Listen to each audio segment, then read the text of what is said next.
My son-in-law walked into my house and told me his parents were moving in tomorrow. I'm Daniel Mitchell, 71 years old, retired pastor from Meadowbrook, Texas. Tyler had been circling my property like a vulture for months, but that Tuesday morning he finally showed his true colors. He stood in my living room, the same room where I'd raised 47 foster children, and informed me I was being relocated to assisted living. The moving truck was already booked. My belongings would be packed by strangers. His parents needed space, and I was just taking up room that belonged to real family. What Tyler didn't know was that those 47 children had grown up.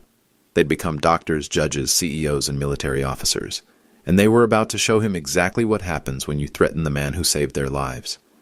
I watched Tyler lay out his timeline with mathematical precision. Tuesday announcement, Friday packing, Saturday eviction. He'd planned my exile down to the hour. That's when I reached for my phone. If you're watching this, please subscribe and let me know where you're watching from, because what happened next will restore your faith that family isn't about blood. It's about who shows up when it matters. By Saturday morning, my quiet street looked like a Fortune 500 parking lot, and Tyler was about to get the education of his lifetime. Tyler Brooks had been dismissing me for 3 years, ever since he married my daughter Maris. From day one, he made it clear he didn't consider me real family. "It's not like you're her biological father," he'd say whenever Maris asked him to include me in family decisions. "You just happened to be there when she needed someone. Just happened to be there. Like raising a traumatized 7-year-old girl for 11 years was some kind of accident." Tyler saw what he wanted to see. A simple churchman driving a beat-up 2007 Honda Civic, shopping at thrift stores, living on a pastor's salary of $34,000 a year. He saw the modest ranch house I'd called home since 1994. 3 bedrooms, 2 baths, 1,800 square feet on a quiet street in Meadowbrook, Texas. What Tyler didn't see was the wall of graduation photos in my hallway. 237 pictures spanning 25 years. High school diplomas, college degrees, master's programs, medical school graduations, law school ceremonies. He walked past them every family dinner, never asking questions. "Dan, you need to think about downsizing," he'd say, eyeing my living room. "This place is too big for one person. My parents are getting older. They could really use the space." Maris would shoot him warning looks, but Tyler never backed down. "I'm not trying to be harsh," he'd continue, "but let's be practical. You're 71. You don't need 3 bedrooms. My dad's retiring next year and their apartment lease is up. This house would be perfect for them. Perfect for them." Like I hadn't spent 30 years making it perfect for children who had nowhere else to go. Tyler assumed my quiet responses meant weakness. When I'd say, "We'll see," or "Let me think about it," he'd exchange glances with his parents like the matter was settled. Last month he started getting bolder. "Maris is not even your real daughter," he said during Sunday dinner. "When you pass away, this house should go to actual family members who can appreciate it." Maris went pale. "Tyler, stop. I'm just being realistic. Your foster dad did his good deed, but biology matters. My parents raised 3 kids of their own. They understand what real family means." That night, Maris called me crying. "Dad, I'm so sorry. I don't know what's gotten into him." Dad. She'd been calling me that for 24 years. "Don't apologize for him, honey. You're not responsible for his choices." But Tyler wasn't finished. 2 weeks ago, he showed up unannounced with a real estate brochure. "I found you the perfect senior living community," he announced, spreading glossy photos across my kitchen table. "Sunset Gardens. It's only 15 minutes from the church. They have activities, meal plans, everything you need." "I'm not interested in moving, Tyler." "Come on, be reasonable. You're rattling around in this big house by yourself. My parents could take over the mortgage payments, handle the maintenance. It's a win-win." I looked at those brochures for assisted living facilities, tiny studio apartments, shared dining rooms, activity schedules. Tyler saw a worn-out old man ready to fade away quietly. He had no idea he was talking to someone who'd fought battles he couldn't imagine, who'd saved lives he'd never know about, who'd built something far more valuable than he could comprehend. "I'll think about it," I said. Tyler smiled like he'd already won. That's when I knew it was time to make those phone calls. Because Tyler was about to learn the difference between being alone and being surrounded by family. He was about to discover what 47 children look like when they grow up. And he was about to find out what happens when you threaten the man who saved their lives. But first he had one more move to make. What Tyler didn't understand was that this house wasn't just my home. It was the heart of something much bigger than he could imagine. Since 1994, 47 children had walked through that front door. Some stayed for months, others for years. Every single one left knowing they were loved, wanted, and capable of greatness. The living room where Tyler wanted to put his parents' recliners? That's where Amanda Rodriguez did her homework every night for 4 years. She'd been placed with me at age 13 after aging out of 3 different homes. Nobody wanted a teenager with anger issues and failing grades. Last year, she finished her residency in pediatric surgery at Dallas Children's Medical Center. The kitchen where Tyler's mother planned to cook her Sunday roasts? That's where Marcus Williams learned to make pancakes at age 9. He'd come to me after his birth parents' parental rights were terminated. He was so scared of men that he hid in closets for the first month. Today, he's a federal judge in Washington, D.C. The master bedroom Tyler thought would be perfect for his parents? That's where Patricia Johnson recovered from the pneumonia that almost killed her at age 12. She'd been in the system since age 5, bouncing between homes, never finding anyone willing to deal with her medical needs. She's now the CEO of a tech company worth $40 million. Every room held memories Tyler couldn't see. Every corner represented a life transformed, a future saved, a child who learned they mattered. But it wasn't just about the past. This house was still active, still serving its purpose. 3 months ago, I'd received an emergency placement. 8-year-old Emma Chen, whose parents had died in a car accident. She had no relatives able to take her, and the state needed a temporary home while they searched for a permanent family. She was sleeping in what Tyler called the spare bedroom. To her, it was the first place she'd felt safe since losing her parents. If I give up this house, I thought, where does Emma go? Where do future children go when they need sanctuary? Tyler saw empty rooms that his parents could fill. I saw a lifeline that had saved 47 lives and was still saving more. The financial stakes were clear, too. My 30-year mortgage was almost paid off, only $18,000 remaining on a house now worth $280,000. Tyler's parents would essentially be getting a $250,000 asset for the cost of 18 months' rent, but the real stakes went deeper than money. For 30 years, this house had been the gathering place for my family. Every Christmas, every Thanksgiving, every graduation party, every wedding celebration, they all happened here. The kids who'd grown up and moved away still came home to this address. Last Christmas, 23 of my adult children had made the trip to Meadowbrook. Doctors flew in from Seattle, lawyers drove down from Chicago, teachers came from California. The house was packed with successful adults who still called me dad, who still considered this their family home. Tyler wanted to erase all of that for his parents' convenience. There was another dimension Tyler couldn't see, my foster care license. Texas had granted me an emergency placement license that allowed me to take children on short notice, like Emma. That license was tied to this specific address, to this house that had been inspected and approved countless times over 3 decades. If I gave up the house, I'd lose the license. No more emergency placements, no more sanctuary for children who desperately needed one. Tyler was asking me to abandon my calling, shut down a 30-year mission, and displace a traumatized 8-year-old girl, all so his parents could have a bigger living room. The emotional stakes were the heaviest of all. Maris had been my first adoption. Her birth parents had lost custody when she was 7, and she'd spent 6 months in emergency foster care before coming to me. She'd been so damaged by neglect and abuse that she barely spoke for the first year. I'd spent 11 years proving to her that she was worthy of love, that she mattered, that someone would fight for her no matter what. Now her husband was telling her that our bond meant nothing, that blood was the only thing that counted, that I was disposable. If I backed down, if I let Tyler's dismissal stand, what would that tell Maris? What would it tell all my children? That everything we'd built together was meaningless? That love and commitment were just temporary conveniences? The stakes weren't just about keeping a house. They were about protecting a legacy, defending a family, and proving that some things are too precious to surrender without a fight. Tyler thought he was dealing with a weak old man who'd roll over when pressured. He was about to learn how wrong he was. October 15th arrived like any other Sunday. Maris had invited Tyler's parents over for dinner after church, and I'd prepared my usual pot roast with vegetables from my small garden behind the house. Tyler's father, Robert Brooks, was a decent man, a retired insurance adjuster who'd worked 40 years for the same company. His mother, Linda, had been a school secretary before her arthritis forced early retirement. They weren't bad people, just folks who'd raised their children to believe that biological family came first. We were sitting around my dining room table when Tyler decided to make his move. "Dad, Mom," he said, addressing his parents. "I've been talking to Dan about his housing situation." Maris tensed immediately. She knew that tone. Tyler pulled out a manila folder and placed it on the table between the mashed potatoes and green beans. "Dan's been thinking about downsizing, haven't you?" He looked at me with a smile that didn't reach his eyes.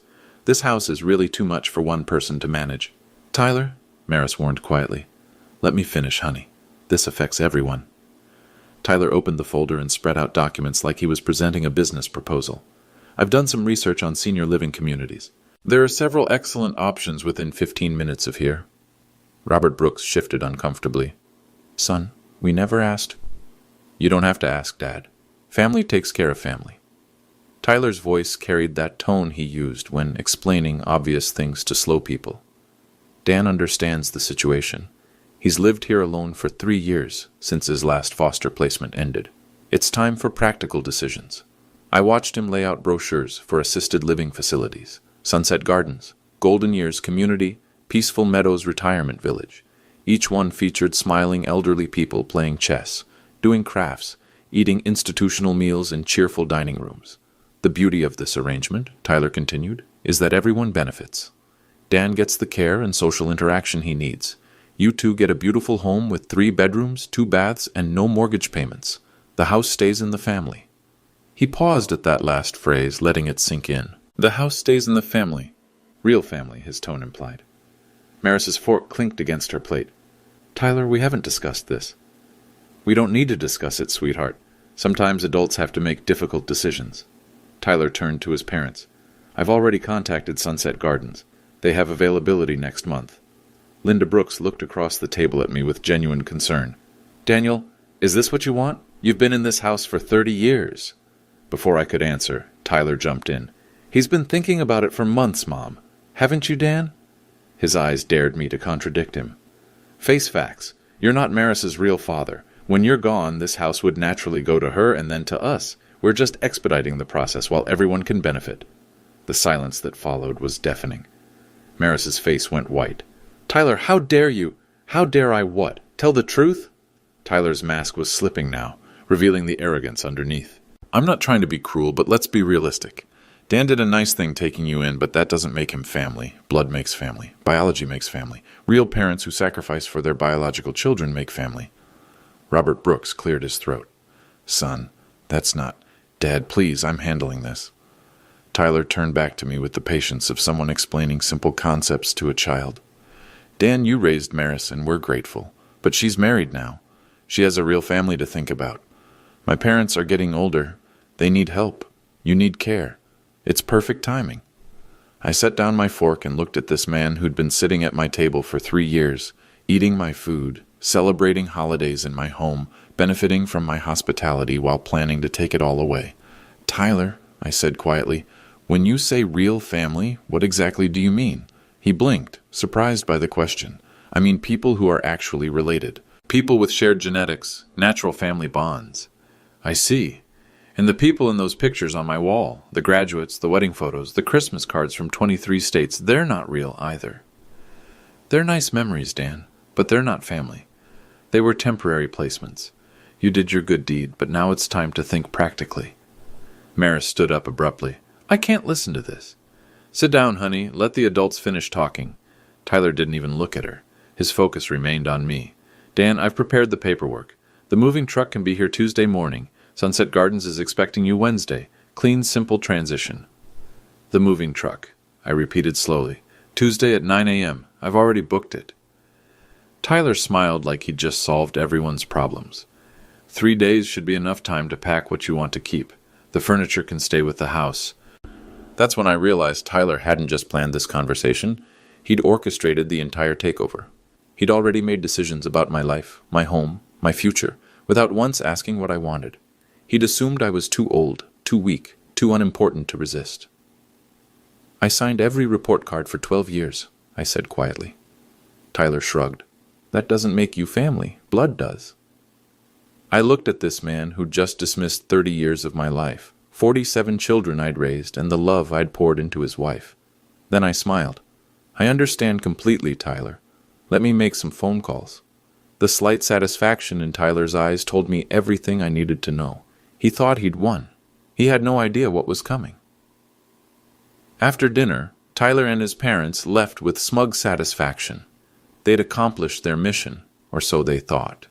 The moving truck was scheduled, the assisted living facility was expecting me, and the house transfer seemed inevitable. Maris stayed behind, pacing my living room like a caged animal. "Dad, I'm so sorry. I had no idea he was planning this." Tears streamed down her face. "I can't believe he said those things about you, about our family. It's not your fault, sweetheart." "But it is. I married him. I brought him into our lives, and now he's trying to take away everything that matters to you." I hugged my daughter, my real daughter, adoption papers or not, and felt her shoulders shake with anger and grief.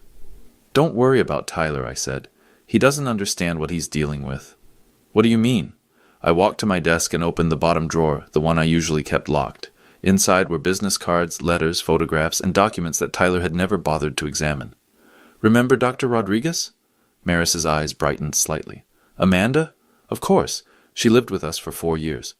I handed Maris a business card. "Dr. Amanda Rodriguez, Pediatric Surgery, Dallas Children's Medical Center." The card was expensive, thick stock, embossed lettering, the kind that announced serious professional status. She sent this last month with her Christmas card. She wanted me to have her direct number in case I ever needed anything. I pulled out another card. "Judge Marcus Williams, Federal District Court, Washington, D.C. Maris's eyes widened. "Marcus? Little Marcus who used to hide in closets? 26 years old now. Youngest federal judge in Texas history." Another card joined the pile. "Patricia Johnson, CEO, Innovate Tech Solutions." The business cards kept coming. "Dr. Stephen Murphy, orthopedic surgeon, Seattle General Hospital. Professor Janet Richardson, Harvard Law School. Detective Lieutenant Carlos Santos, Dallas Police Department. Captain Maria Gonzalez, United States Air Force." "Dad," Maris whispered, "what are all these?" "Christmas cards, sweetheart, thank you notes. Graduation announcements, wedding invitations, 47 successful adults who still send me updates about their lives." I opened a folder filled with photographs. Graduation ceremonies, wedding pictures, family portraits featuring children and grandchildren I'd never met, but who'd been told stories about their Grandpa Dan. "Look at this one." I handed Maris a photo from last Christmas. 23 adults crowded into my living room, all wearing matching t-shirts that read Team Mitchell. They had these made special for our family reunion. Maris stared at the photo with growing amazement. "I remember some of these faces, but they all look so successful, professional." Success was always the goal. Every child who came through that door was told the same thing. You matter. You're capable of greatness, and education is your ticket to anywhere you want to go. My phone rang. I glanced at the caller ID. "Dr. Rodriguez." "Answer it," Maris urged. "Amanda, sweetheart, how are you?" "Dad." Her voice carried the same excitement it had when she was 15 and got an A on a difficult exam. "I got your message about needing to talk. What's going on?" "Just some family business I need to handle. Nothing urgent." "Family business? Who's giving you trouble?" The protective edge in her voice was unmistakable. Amanda had been fiercely loyal since the day she'd arrived, angry and defensive at age 13. "My son-in-law thinks it's time for me to move to assisted living." The silence on the other end was ominous. "He thinks what?" "He's arranged everything. Moving truck Tuesday, new apartment Wednesday." "Dad, do you want to move?" "Not particularly." Another silence. Then, "Give me his name and number. I need to have a conversation with this man." "That's not necessary, Amanda. I can handle—" "Dad." Her voice carried the authority of someone accustomed to making life-and-death decisions in operating rooms. "Give me his information. And call Marcus. And Patricia. This requires immediate attention." After I hung up, Maris looked at me with a mixture of awe and apprehension. "Dad, what just happened?" "I think Tyler's about to get an education in what real family looks like." The following Wednesday was our church's monthly potluck dinner. First Baptist Church of Meadowbrook had been my spiritual home for 30 years, and these gatherings were always special to me. 40-plus members of our congregation would bring covered dishes and gather in the fellowship hall to share food and stories. Tyler knew how important these events were to me. That's exactly why he chose this moment for his most brutal attack.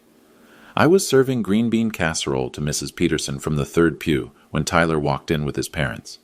They'd never attended a church function before, but tonight they looked like they were on a mission.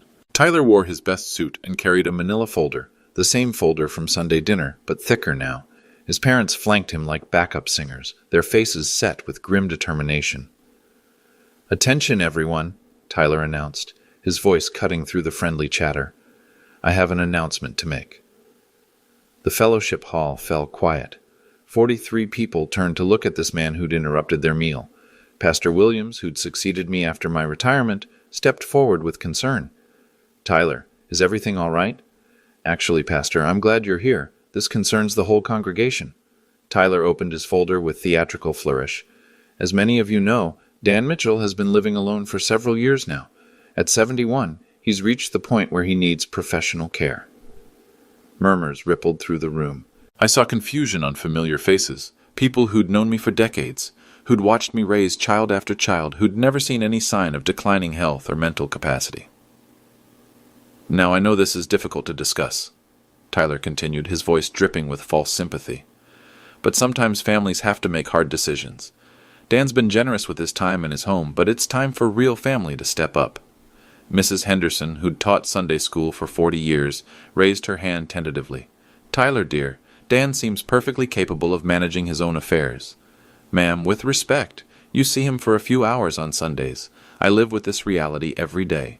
Tyler pulled out documents, medical brochures, assisted living pamphlets, legal papers I'd never seen before. "My parents need housing. Dan needs professional care. It's the perfect solution." Robert Brooks shifted uncomfortably. "Son, maybe this isn't the right venue." "Dad, please. The church community needs to understand the situation." Tyler's voice grew stronger, more confident. He was feeding off the audience's attention. "For 3 years, I've been watching Dan struggle with basic household maintenance, bill paying, social isolation. He's been living in a 3-bedroom house by himself, holding on to space that could benefit a real family." That phrase again. Real family. Deacon Miller, a man who'd known me since I first arrived in Meadowbrook, stood up slowly. "Tyler, I'm confused. Dan serves on 3 church committees. He teaches Bible study every Wednesday. He volunteers at the food bank. What exactly are you seeing that we're not?" Tyler smiled like a teacher addressing a slow student. "Respectfully, sir, you're seeing what Dan wants you to see. The truth is, he's no longer Maris's legal guardian. His foster care days are over. He's served his purpose, and now it's time for him to step aside gracefully." The temperature in the room seemed to drop 10 degrees. "Furthermore," Tyler continued, emboldened by the shocked silence, "I think it's important for everyone to understand that Dan's relationship with Maris was always temporary. Foster care is a service, not a permanent family bond. She has a real family now, me, my parents, and someday our children. Dan's been generous, but biological family has to come first." Maris, who'd been silent until now, finally found her voice. "Tyler, stop, please. Honey, I know this is emotional for you, but someone has to speak the truth." Tyler turned back to the congregation. "I've arranged professional care for Dan at Sunset Gardens. My parents will take over his house, ensuring it stays within the actual family structure. The transition happens this weekend." He said it like he was announcing a church fundraiser or a bake sale. Matter of fact. Already decided. No discussion necessary. Pastor Williams looked stunned. "Tyler, this seems like something that should be discussed privately. Pastor, I appreciate your concern, but sometimes private discussions don't work. Dan's been resistant to change, which is understandable. Elderly people often struggle with transitions. But I have a responsibility to my wife and my parents to make practical decisions." That's when Mrs. Henderson stood up, all 5 feet of her bristling with indignation. "Young man, I've known Daniel Mitchell for 30 years. I've watched him raise 47 children that nobody else wanted. I've seen him at hospital bedsides, graduation ceremonies, and wedding altars. Don't you dare stand in our church and tell us he's not real family to those children." A murmur of agreement rippled through the room. Tyler's mask slipped slightly, revealing irritation underneath. "Ma'am, I understand your emotional attachment to Dan's service, but emotion doesn't change biology. Those children were temporary placements, service projects. Good deeds. They've moved on with their lives. Maris is married now. It's time for realistic decisions about the future." Deacon Miller's face was turning red. "Son, you're talking about a man who's dedicated his life to children in need. Show some respect." "I am showing respect," Tyler shot back, his voice rising. "I'm respecting reality. I'm respecting the fact that my parents raised 3 biological children and deserve consideration. I'm respecting the fact that blood relatives should have priority over temporary arrangements. The room erupted in angry whispers. I saw faces I'd known for decades reflecting shock, confusion, and growing anger. Tyler raised his voice above the noise. I know this is uncomfortable, but someone has to say it. Dan played a nice role in Maris's childhood, but playtime is over.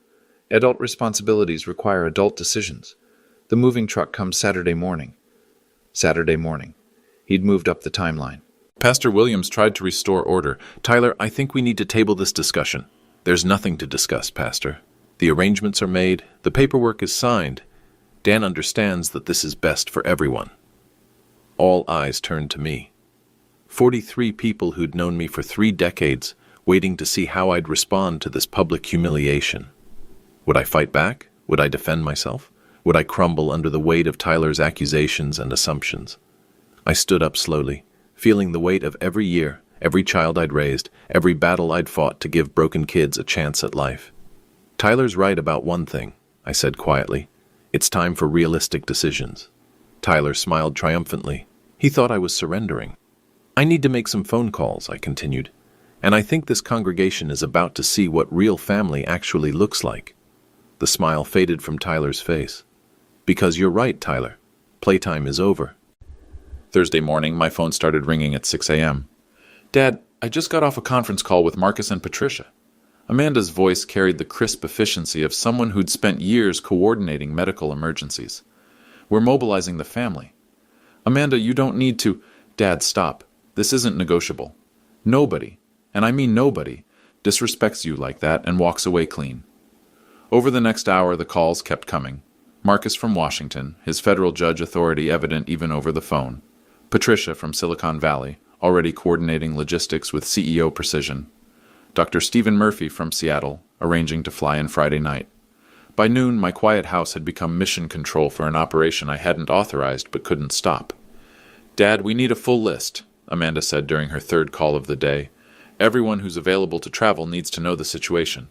Honey, this is between Tyler and me. You all have your own lives? Our own lives? Patricia's voice cut in. She'd joined the call from California. Dad, you gave us our lives. Every success we've achieved started in that house with you believing in us when nobody else would. Marcus joined the call from his D.C. office. Patricia's right. Amanda, what's the timeline?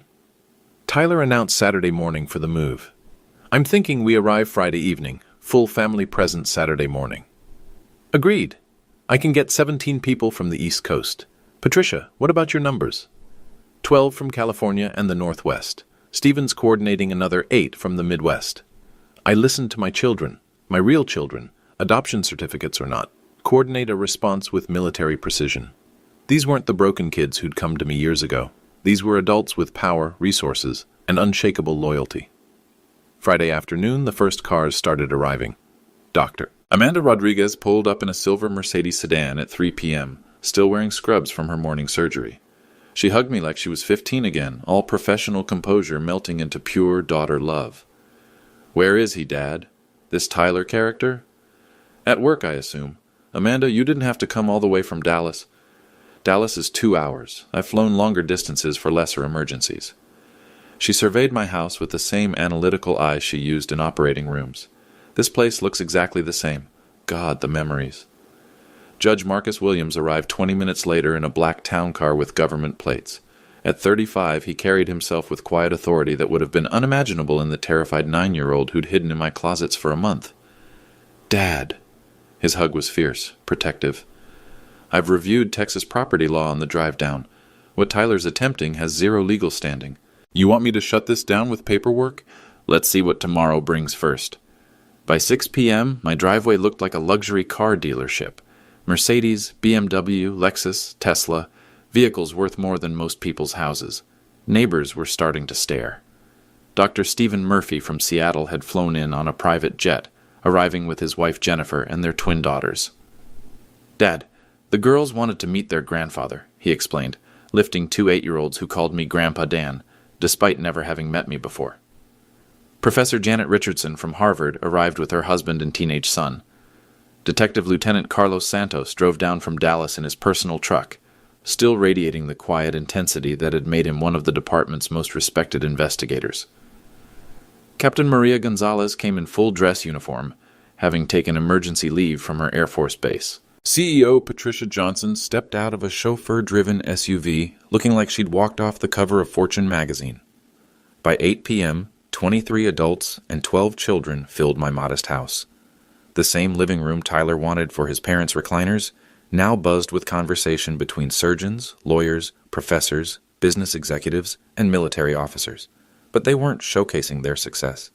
They were sharing memories. Remember when Dad taught us to change oil in the driveway? Carlos laughed, pointing to the same concrete where his police truck now sat. I was 16 and convinced I'd never need to know that stuff. He made us all learn basic car maintenance, Amanda added. Said independence started with not depending on others for simple repairs. Marcus nodded. Same with budgeting. Every Friday night financial literacy lessons at the kitchen table. You can't build wealth if you don't understand money, he'd say. Patricia pulled out her phone and showed photos of her corporate headquarters. Dad, I named the main conference room after you, the Daniel Mitchell Innovation Center. Your philosophy about believing in impossible things hangs on the wall in bronze letters. These weren't just successful adults reminiscing about their childhood. These were grateful children honoring the man who'd saved their lives, shaped their character, and given them the tools to become extraordinary. Maris moved through the crowd in amazement. She'd known some of these siblings growing up, but seeing them as accomplished adults was overwhelming. Patricia, I can't believe you run a company worth $40 million. Patricia smiled. Dad always said we were capable of greatness. He just made us believe it ourselves. Dr. Murphy examined the family photos on my walls, the same photos Tyler had dismissed as meaningless memories. Dad, you should see what happened at the hospital when I told them why I was taking emergency leave. 3 other doctors wanted to come support you. You have grandchildren all over the country who consider this house sacred ground. As the evening progressed, the conversation turned strategic. So what's the plan for tomorrow? Amanda asked. Judge Williams leaned forward with the focus of someone accustomed to complex legal battles. Simple. Tyler expects to find a week-old man ready to surrender his house. Instead, he'll find 47 successful adults who consider that man their father, and this house their family home. What time did he say the moving truck would arrive? Patricia asked. 9 a.m. Captain Gonzalez checked her watch with military precision. Perfect. We'll be in position by 8:30. Full family presence, professional attire, peaceful but unmistakable message. Carlos nodded approvingly. I like it. No threats, no drama. Just the truth standing in his driveway. The truth being, Maris asked. That Dad didn't raise 47 children, Marcus said quietly. He raised 47 adults who protect their family.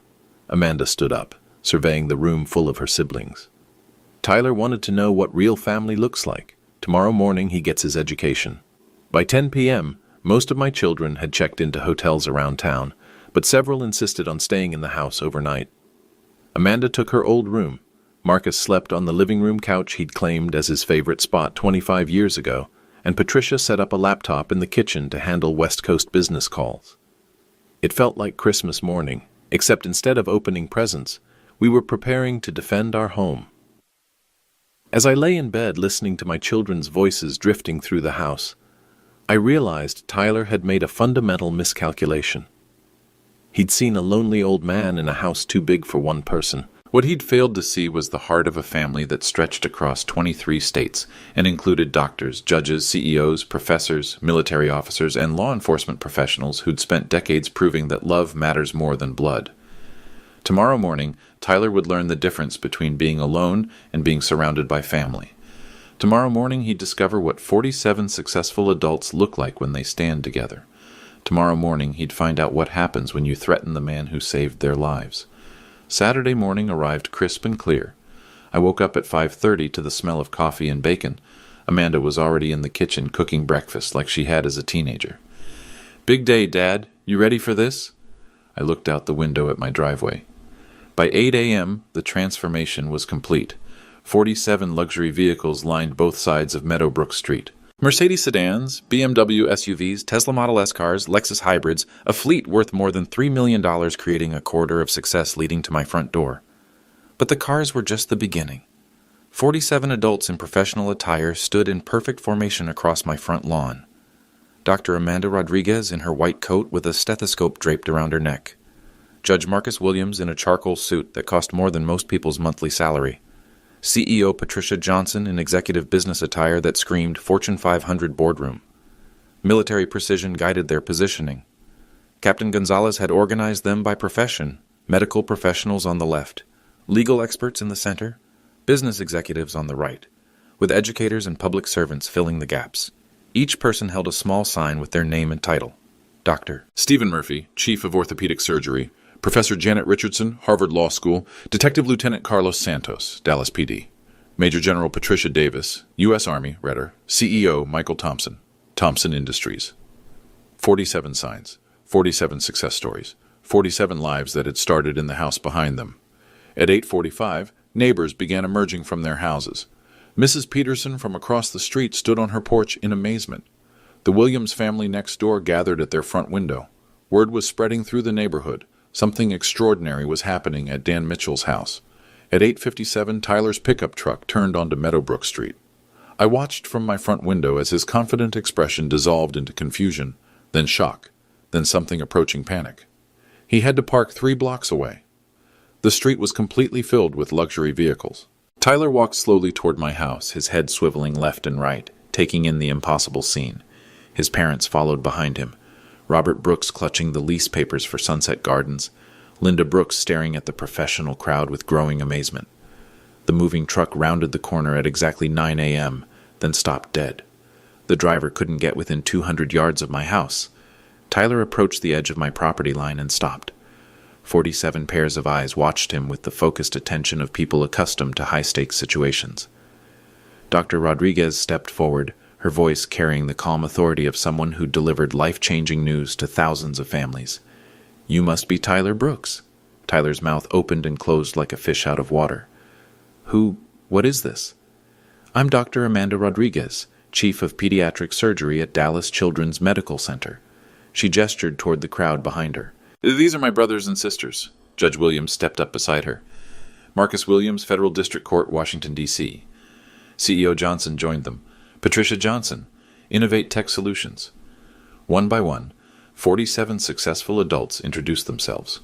Each name, each title, each achievement hitting Tyler like physical blows. Dr. Michael Chen, Cardiothoracic Surgery, Mayo Clinic. Professor Maris Davis, MIT Engineering Department. Colonel James Rodriguez, U.S. Air Force. CEO Jennifer Murphy, Murphy Construction, $200 million in annual revenue. Tyler's face cycled through confusion, disbelief, and growing horror as the truth became undeniable. "We understand," Amanda continued, "that you have some questions about our father's living situation." "Your father?" Tyler's voice cracked. "Daniel Mitchell, the man who raised us, the man who saved our lives, the man you think should be moved to assisted living so your parents can have his house." The crowd shifted slightly, a subtle movement that somehow made them appear even more formidable. Marcus Williams opened a leather portfolio. "I've reviewed your proposal, Mr. Brooks. Legally speaking, it's fascinating. You want to remove a competent adult from his home based on—" "What exactly?" He's old. He lives alone. My parents need—" "Your parents need?" Patricia Johnson's CEO voice could have frozen water. "Let me tell you what our father needs. He needs respect for the 30 years he spent raising society's forgotten children. He needs recognition for the 47 lives he saved. He needs acknowledgement that love and sacrifice matter more than biology." Tyler looked desperately toward the moving truck, still blocked 3 blocks away. "You don't understand. Maris is my wife. This is a family matter." "You're absolutely right," Amanda said. "This is a family matter." She gestured toward the crowd. 47 children, 12 grandchildren, 3 great-grandchildren. All of us consider Dan Mitchell our father and this house our family home. "But you're not really what?" Colonel Rodriguez stepped forward, his military bearing unmistakable. "Not really family? I've been calling this man Dad for 22 years. He walked me down the aisle at my wedding. My children call him Grandpa. What part of that isn't real?" Tyler's parents had gone pale. Linda Brooks whispered to her husband, "Robert, what have we done?" Dr. Murphy addressed Tyler's parents directly. "Mr. and Mrs. Brooks, I don't think you understand what your son was asking Dan to give up. This house isn't just a building, it's the heart of a family that spans the country. Every Christmas, every Thanksgiving, every celebration happens here. This is where broken children learned they were worthy of love. We didn't know, Robert Brooks stammered. Tyler said, he told us Dan was alone, that he needed care. Does he look like he needs care? Professor Richardson gestured toward me as I stepped onto my front porch. I walked down to join my children, and they parted to make room for me in the center of their protective formation. Tyler, I said quietly, I believe you wanted to discuss my housing situation? Tyler looked around at the 47 successful adults surrounding him, at the luxury cars lining the street, at the neighbors watching from their porches, at the moving truck stranded blocks away. This is exactly what it is, Amanda said firmly. This is what happens when you threaten our father. This is what real family looks like. Tyler's mouth moved soundlessly. The moving truck driver was walking toward us, clipboard in hand, looking thoroughly confused. Sir? The driver called to Tyler. We can't get to the house. Should we reschedule? Tyler looked at the driver, then at the crowd, then at me. The weight of his miscalculation was crushing him. Cancel it, he whispered. What was that? Judge Williams cupped his ear theatrically. Cancel the truck! Tyler's voice broke. Cancel everything. The transformation was complete. The confident man who demanded my house 3 days ago had been reduced to a stammering shell by the simple presence of my family. My real family. The one that mattered. The aftermath of Tyler's public humiliation spread through Meadowbrook like wildfire. By noon Saturday, the story was all over social media. Someone had filmed the entire confrontation, and the video went viral within hours. Foster Dad's 47 successful children defend family home hit 50,000 views in the first day. The comments were overwhelmingly supportive. This is what real family looks like. Foster parents are heroes. That son-in-law got exactly what he deserved. But the consequences went far beyond internet fame. Monday morning, Tyler arrived at Brooks Construction, his father-in-law's company where he worked as a project supervisor, to find a pink slip waiting on his desk. I'm sorry, son, Robert Brooks told him, his voice heavy with disappointment. After seeing what you tried to do to that good man, I can't have you representing our family business. The church renovation contract was our biggest project this year. Now they won't even return my calls. First Baptist Church of Meadowbrook had indeed canceled their $250,000 renovation contract. Pastor Williams made it clear that anyone who would publicly humiliate a respected congregation member was not welcome on church property. But the financial consequences were just the beginning. Tyler's marriage hit the rocks immediately. Maris moved back into my house that same Saturday, taking Emma Chen with her. The 8-year-old foster placement had watched the entire confrontation from the upstairs window, and Maris wasn't about to let her feel abandoned again. I can't be married to someone who would treat you like that, Maris told me through tears. Tyler showed me who he really is, and I don't like what I see. Marriage counseling lasted exactly 2 sessions. Tyler spent both meetings trying to justify his actions, insisting he'd been practical and realistic about family priorities. The therapist noted his complete inability to acknowledge wrongdoing or show genuine remorse. The divorce papers were filed within 6 weeks, but perhaps the most devastating consequence was social. Tyler had lived in Meadowbrook his entire life, but after the confrontation, he became a pariah. The video had been viewed by everyone in town. His attempt to displace a beloved pastor and take his house made him infamous. The barbershop where he'd gotten haircuts for 20 years suddenly had no available appointments. The diner where he'd eaten lunch every Friday told him they were fully booked.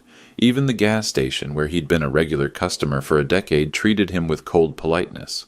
Linda Brooks was mortified. She'd been active in the church auxiliary for 15 years, but after the potluck incident, she couldn't face her friends.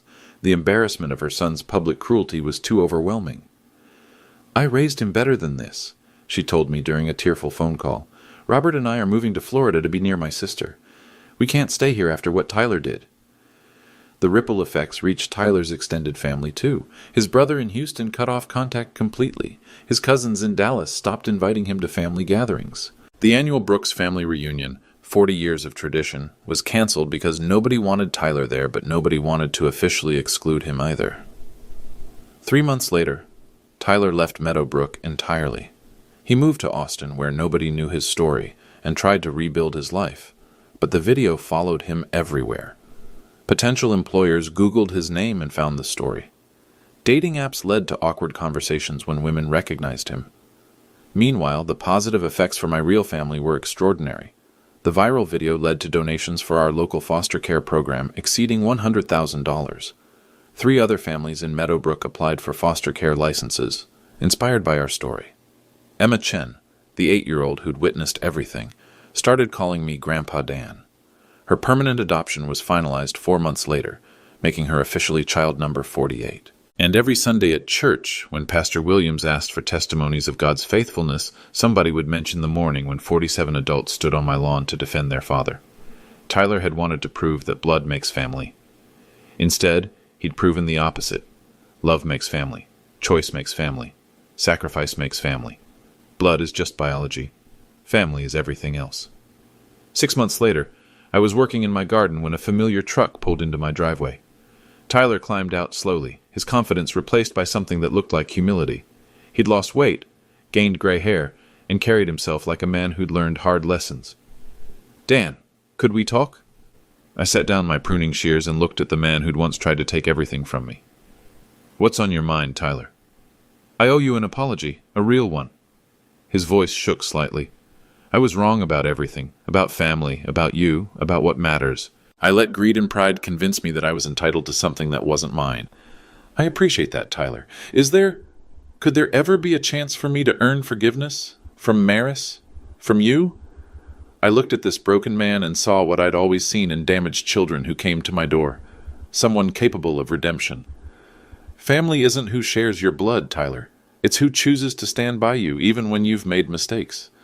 Real forgiveness requires real change. Are you ready for that kind of work? He nodded, tears in his eyes. "Then we'll see what's possible. If you're watching this, let me know. What makes someone family to you?"